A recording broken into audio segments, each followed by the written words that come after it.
let's dive in. There's this phrase, legacy of ashes. It sounds pretty powerful, maybe even a bit ominous, especially thinking about U.S. foreign policy. Where did that actually come from? Yeah, it really grabbed you, doesn't it? Legacy of Ashes is the title of the main source we're digging into today, Tim Weiner's History of the CIA. It's, widely seen as this incredibly researched, often provocative book built on documented, quotes, deep archival work. Right. And our mission here is to use this source, Weiner's book, to sort of map out the CIA's journey over 60 years. We want to pull out the key insights, the successes, sure, but maybe especially the failures, the challenges, based strictly on what the book tells us. Exactly. It's like charting the course of American intelligence, from those messy post-war beginnings right up to where the agency stood at the end of the book's narrative, understanding the specific picture this history paints. Okay, so where do we start? The end of World War II. That's the spot. The wartime spy agency, the OSS, gets dissolved. And what's left is, well, scattered. Weak. The source quotes President Truman calling the whole situation royally bitched up. Royally bitched up. Doesn't exactly sound like a superpower ready for a Cold War. Not at all. Yeah. The book says the talented people from the OSS just drifted away. For years, there was no real coherent national intelligence picture. Truman, initially, he was relying on budget officials for intel. Imagine that. Wow. Okay. So the CIA gets created out of this mess, but it sounds like it wasn't exactly a smooth birth. Far from it. The source describes it as a stepchild agency. Its powers, poorly defined. It didn't even have a proper charter or funding at first. Apparently, it scraped by initially on a tiny fund from just a couple of congressmen. So not exactly launched with a clear mission or strong backing, and the source says there was friction right away with places like the State Department. Oh yeah, conflict from day one. Dean Acheson, who'd become Secretary of State, is quoted saying he had the gravest forebodings about this new agency. That early skepticism really tells you something. It definitely sets a tone. So with the OSS gone, the focus shifts pretty quickly, right? Away from Nazis towards the Russians, Yeah. Figuring out what the Russians were up to. Berlin, especially divided Berlin, became the key battleground for spies. But there was this huge uncertainty. Yeah. The source mentions Bedell Smith asking Stalin himself, how far is Russia going to go, and getting, no real answer, just vagueness. Exactly. The big question was, how much further would Soviet influence spread? And the crucial point the source makes is that in these early critical years, there wasn't a clearly defined mission for how American intelligence should actually face this Soviet threat. And into that vacuum steps covert action. Precisely. George Kennan, the strategic thinker, called for secret political warfare. He actually termed it the inauguration of organized political warfare, and he found a big supporter in Navy Secretary James Forrestal. Forrestal saw communism as a fanatical faith, right? Yeah. Needed a strong pushback. And this led to creating a new arm, the Office of Policy Coordination, or OPC. Frank Wisner, an OSS vet, gets tapped to run it. The source paints him as super enthusiastic, like an apprentice juggler, dreaming of this vast project aimed at intellectuals, the battle for Picasso's mind, he called it. That's quite a phrase. And funding for this covert stuff was easy to come by, unlike the intelligence side. Oh, incredibly easy. The source says money just flowed, often pulled from Marshall Plan funds meant for European recovery. Someone apparently said, tell them to stick their hand in our pocket. Money was basically no object for the OPC. Okay, so they've got the mandate, the enthusiasm, the cash. How did the first actual missions go, according to the book? Well, it's a real mixed bag, often hitting harsh realities pretty quickly. The source talks about the 1948 Italian election. The CIA poured in bags of cash, described as not an attractive thing, but it worked to help the Christian Democrats win and keep the communists out. So a political success, even if the methods were questionable. The source says this became a habit. Yeah, the book calls it the start of a long romance between the party and the agency. Apparently, financing politics like this went on for 25 years in Italy and elsewhere. Okay. But then there were the paramilitary operations in Eastern Europe. Those sound much darker in the source's account. They really do. These are plans to back armed revolutions behind the Iron Curtain. But the source is blunt.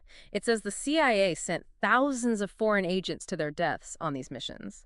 Calls them not only ineffective, but probably morally reprehensible. That's powerful language from the source. Thousands lost.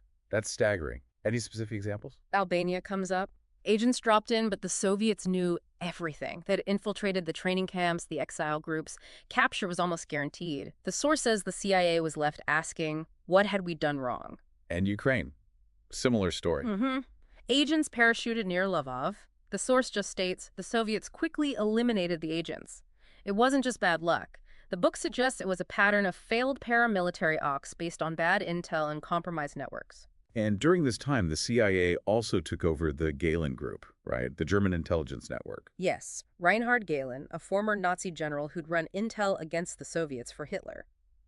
The source highlights major worries inside the U.S. about working with SS personnel with known Nazi records.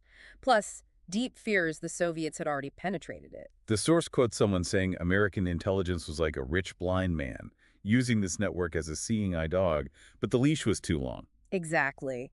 And chillingly, the source reveals Galen's chief counterintelligence officer, the guy supposed to catch spies, was working for Moscow the whole time.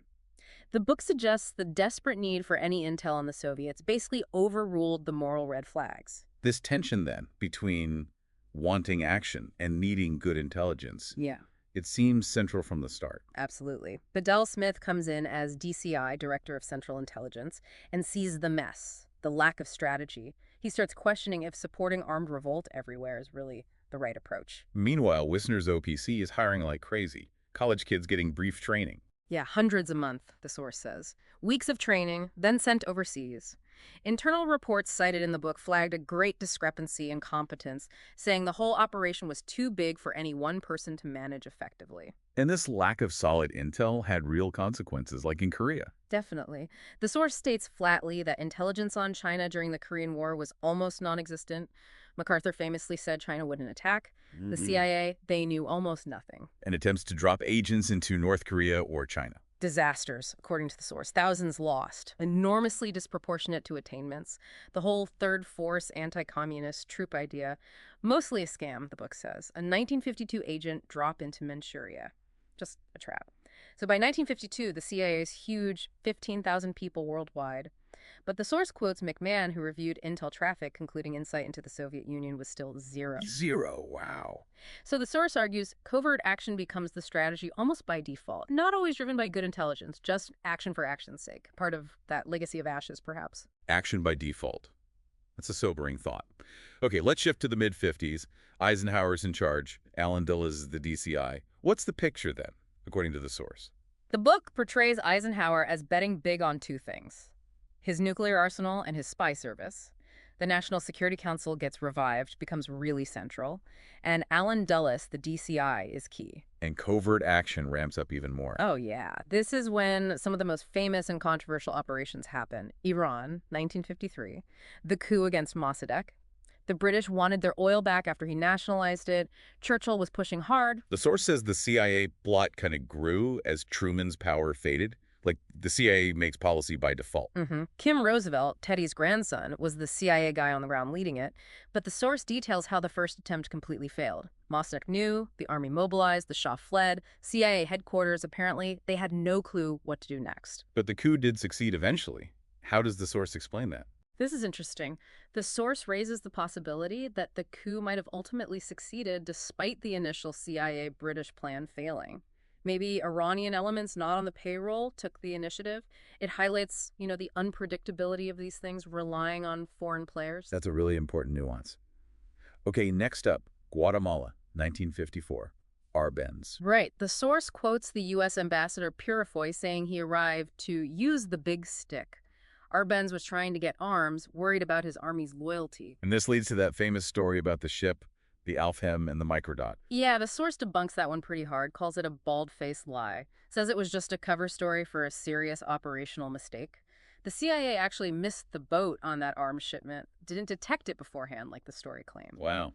But the operation went ahead anyway. It did, and the source notes it involved actively stirring things up, quotes internal messages talking about incitement, civil war, and plans for executions. Pretty chilling stuff. Then Indonesia, late 50s. Sukarno declared neutrality. Which, according to the source, the Dulles brothers just couldn't accept. No neutrals in their eyes. The book says the CIA seriously considered killing Sukarno, then ended up arming rebels against him. One officer apparently recalled, "God, we had fun." Fun with serious consequences. An American pilot got shot down. Yes, flying a B-26 for the rebels. Blew the lid off U.S. involvement. And the irony, highlighted in the source, is that the Indonesian army, trained by the U.S., calling themselves Sons of Eisenhower, ended up fighting the CIA-backed rebels. Shows the incoherence sometimes. The source also touches on Thailand briefly. It says the CIA worked to create an illusion of democracy by funding the military's transformation into a ruling party. More political engineering. So, lots of action. What about the intelligence side during Ike's years? Any wins? There were some. The Berlin Tunnel operation tapped Soviet communications, gave valuable intel. But the source says it was compromised. From the start, yeah. Likely through the Gelen connection again. The KGB knew. The guy running the Berlin base for the CIA was William Harvey, described as a hard-drinking, gun-toting ex-FBI agent. Quite a character, apparently. And they got their first big Soviet spy. Popov? Pyotr Popov, yeah. Recruited via the Vienna station, provided really good military intel. But again, the source notes that paramilitary impulse kicking in. Wisner wanted to turn him into some kind of resistance figurehead. It clashed with his role as a secret source. He was eventually caught and executed. A major intelligence win, though, was Khrushchev's secret speech in '56. Definitely. Exposing Stalin's crimes. But the source points out how they got it. Israeli intelligence provided the text to James Angleton, the CIA's counter-intel chief. So a success, but highlighting dependence. Yeah, the source calls it evidence of growing American dependence on Israel for key intelligence in that region. Okay, but then there was the missile gap, a big intelligence failure. Huge, according to the source.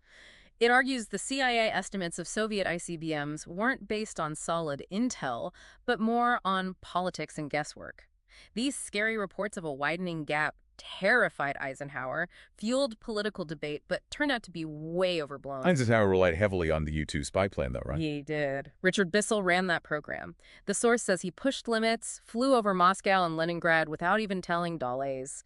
Then Gary Powers got shot down, exposing the whole thing. Eisenhower, the source quotes, later admitted he took personal responsibility for the lie we told about the U-2. All this covert action, the intel misses. The source says it caused internal strain. A lot. Lyman Kirkpatrick, the Inspector General, kept warning about personnel quality, said a too high percentage were marginal or below. Constant bad news. And the guys who started covert ops, like Forrestal and Kennan. They couldn't control it, the source suggests. Forrestal had a complete breakdown, a burnt-out case. Kennan retreated. It shows the immense pressure of that era. Okay, let's move into the early 60s. Kennedy administration.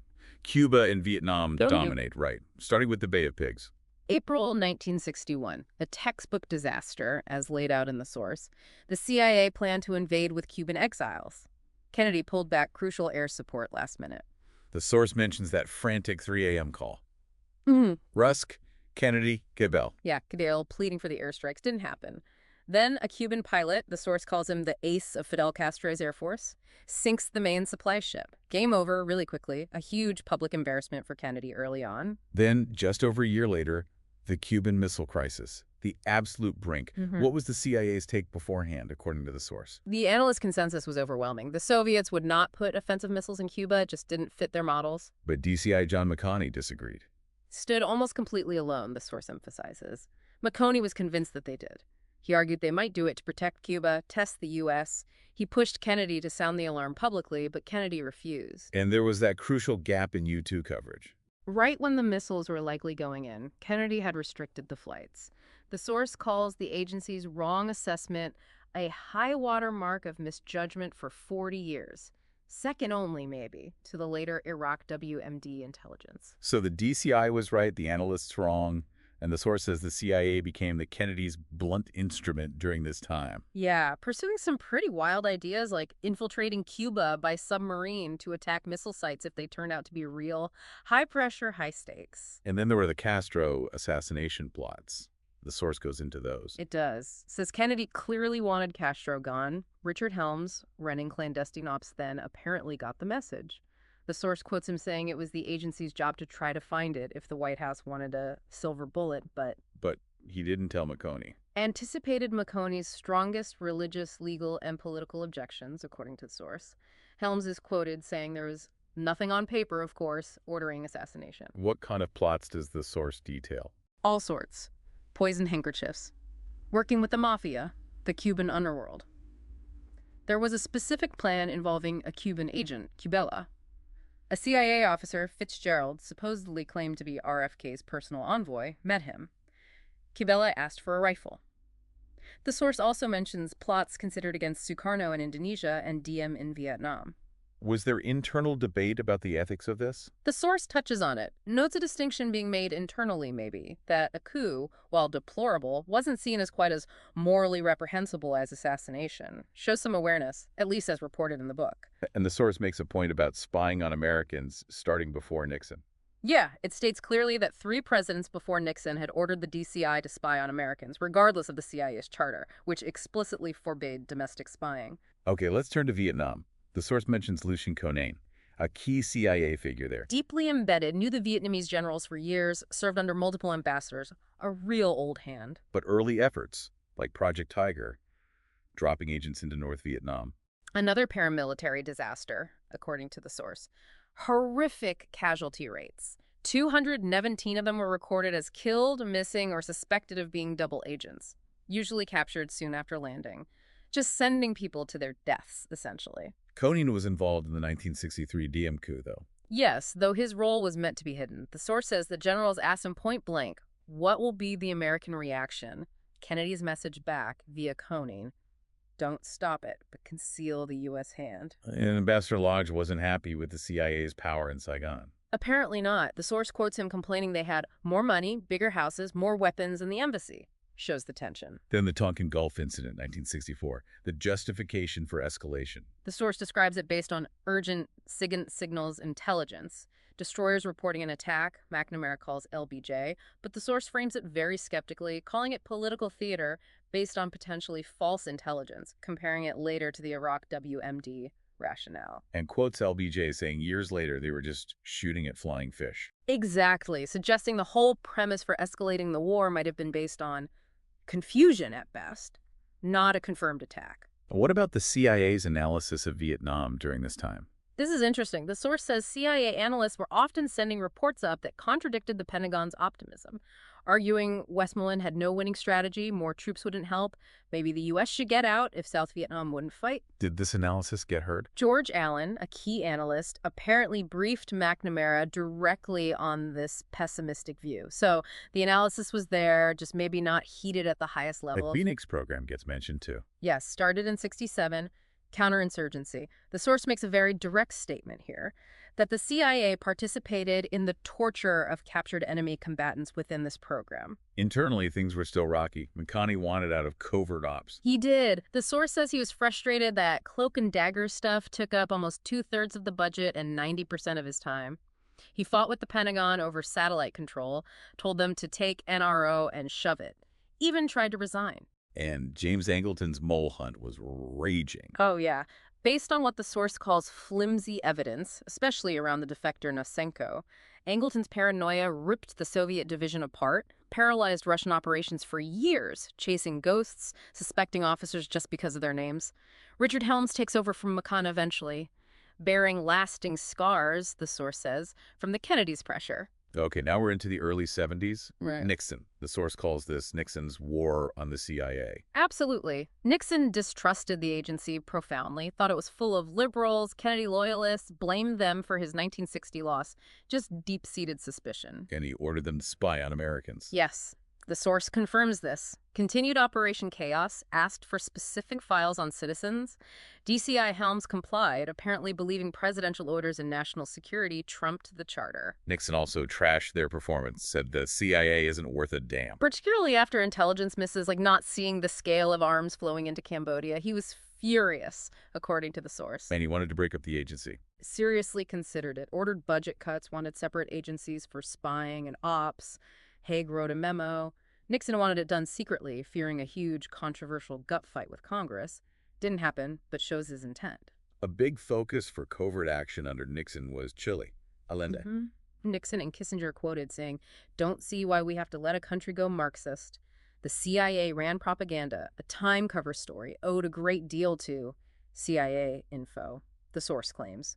Orders went out to create a coup climate, back a military move. But the station chief warned against one specific coup plot. Yeah, against backing General Vio, warned it could be a tragedy, a massive bloodbath.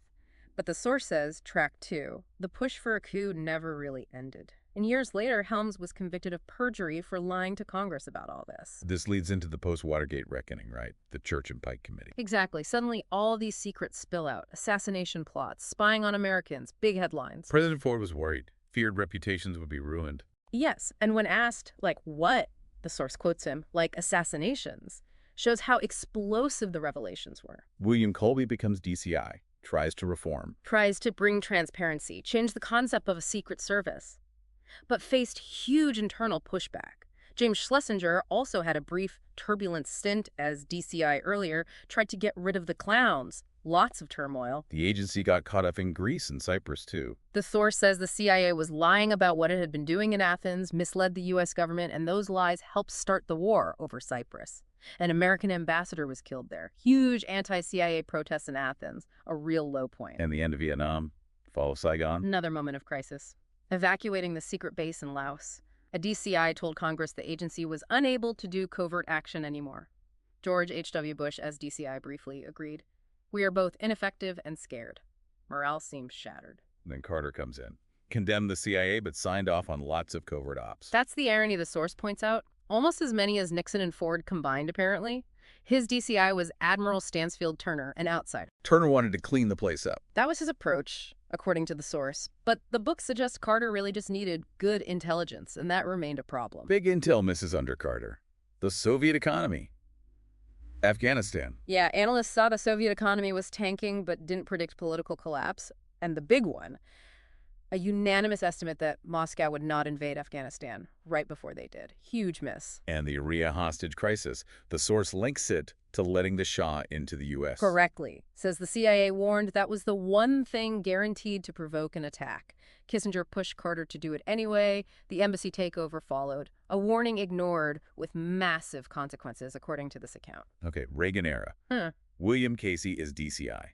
The source calls him an inappropriate choice. Highly political, partisan background. The source says he ran the CIA based on Casey's ideology, clashed constantly with state and defense, even freelanced operations like planning a Suriname invasion on his own. But he did continue some Carter programs. Afghanistan. Yeah. Yes, the source acknowledges he embraced and expanded support for the Afghan Mujahideen and dissidents in Eastern Europe, which turned out to be important later. But his relationship with Congress was terrible. Defied them on the Contras. Completely, according to the source. Used vague global findings to funnel guns and money, bypassing bans. Bob Gates is quoted saying Casey had contempt of Congress from the day he was sworn in.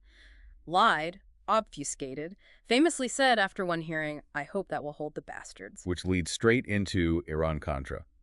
Casey's idea to use foreign money for the Contras. That's how the source traces it. That led to the arms for hostages deal with Iran. Facilitated by dodgy characters like Ghorbanifar, the source calls him an intelligence fabricator and a nuisance, and Israel played a big role. The price kept going up, missiles for hostages. Yeah. And the source says Casey and others told themselves they were dealing with Iranian moderates, but argues this was a lie. Ghorbanifar sold them for profit. Richard Secord gets involved. Oliver North. Secord, already running a private Contra supply network behind the back of Congress, according to the source, becomes the CIA's guy supposedly watching the middlemen. North manages the logistics. The whole secret structure eventually unravels into the scandal. Bob Gates helped clean up, but did not want to know too much. That's the characterization from William Webster, who took over after Casey died. Webster himself is described as apolitical, bringing moral rectitude back. This era reignited the debate. Intelligence agency or paramilitary force? Absolutely. The source makes it clear Casey prioritized operations massively. McMahon and later Gates tried to bolster the analysis side, the Directorate of Intelligence, DI. Counterintelligence failures continued, though. Salome, the PLO contact, developed a relationship, but the intel value was debated. Some felt they were prisoners of their lousy reports. Salome was later killed by Israel. And the Cuban double agent, Aspalaga. Devastating. His redefection exposed every CIA agent in Cuba, the source says. A total wipeout of human sources there. And then Aldrich James, the big one. A catastrophe. Spied for Moscow for years. The source says alarm bells were ringing inside the agency, but leadership missed it.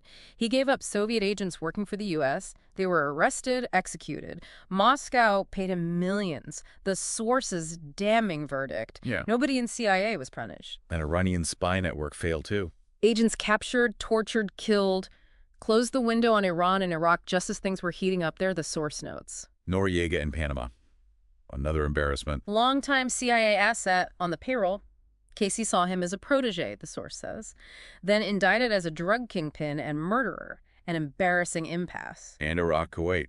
Missed the invasion buildup. Big time. An estimate days before said Iraq was too exhausted to invade. The National Intelligence Daily headline the day before the invasion, "Is Iraq bluffing?" Another major failure noted by the source.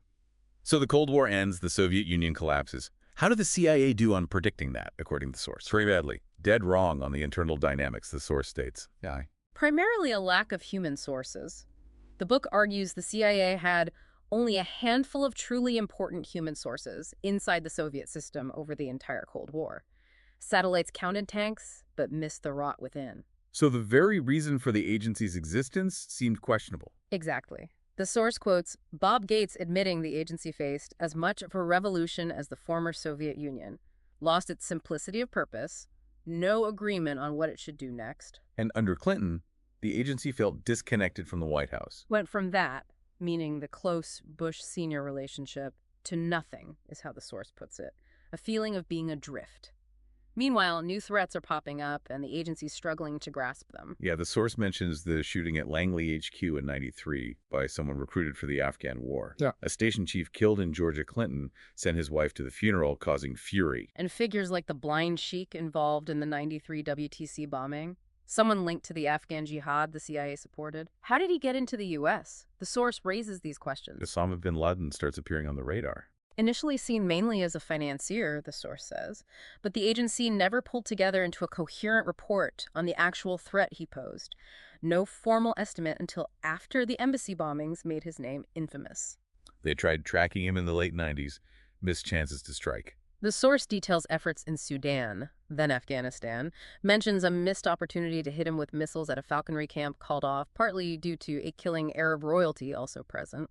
An officer is quoted, "Very hard for an operator to say, 'Mr. President, we can't do that.'" Shows the difficulty. Post 9/11, the agency gets sweeping new powers. Rendition, yes, the source states clearly. Authority for rendition, sending suspects to countries known for torture, a major shift. Which brings us to Iraq WMDs, one of the biggest intelligence failures recounted in the source. Absolutely. The source says the CIA publicly backed the White House claims about Saddam's arsenal, warned of attacks, huge pressure, high stakes. But the intel itself was weak. Dangerously so, according to the source. The agency was saying far more than it knew. Very few reliable human sources, less than a handful.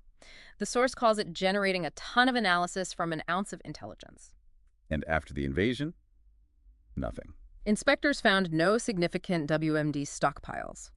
Charles Dulfer, leading the inspections, is quoted saying the evidence was completely frail, some quite faulty, the tradecraft wasn't good, abysmal lack of internal communication. The source singles out the chemical weapons intel, based only on sources like Curveball. Yes, who turned out to be a total fabricator. The entire chemical weapons case, according to the source, rested on sources like him.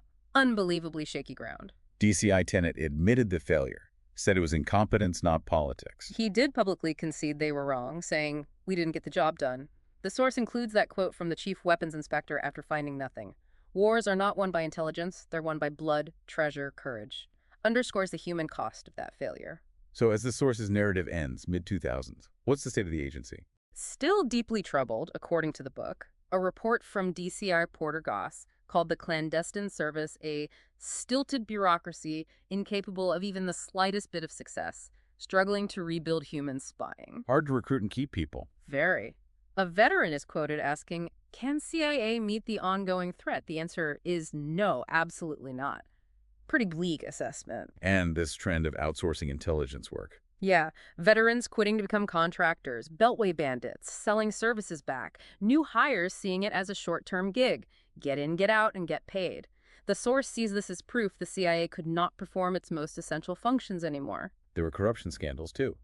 Fago, Pissarro. Yes, Kyle Fago, the number 3 official, indicted for fraud. There had never been a case remotely like it, the source notes.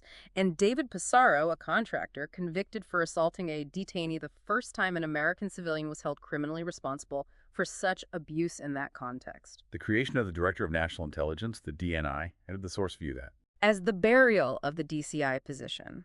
An idea debated for decades, finally implemented, but the source suggests it was just another layer of bureaucracy, not a solution to the core problems highlighted throughout the book. So the source's final take, as of the mid-2000s, pretty stark. Lacked needed intel, needed fundamental change, facing a tough road in a messy world. It all circles back. Right, back to that legacy of ashes. Looking back over this whole story, this account presented by the source, from the chaotic birth, the early covert ops, some successes, yes, but so many failures. The missile gap, Bay of Pigs, Iran-Contra, Iraq, WMDs, the scandals, the internal fighting.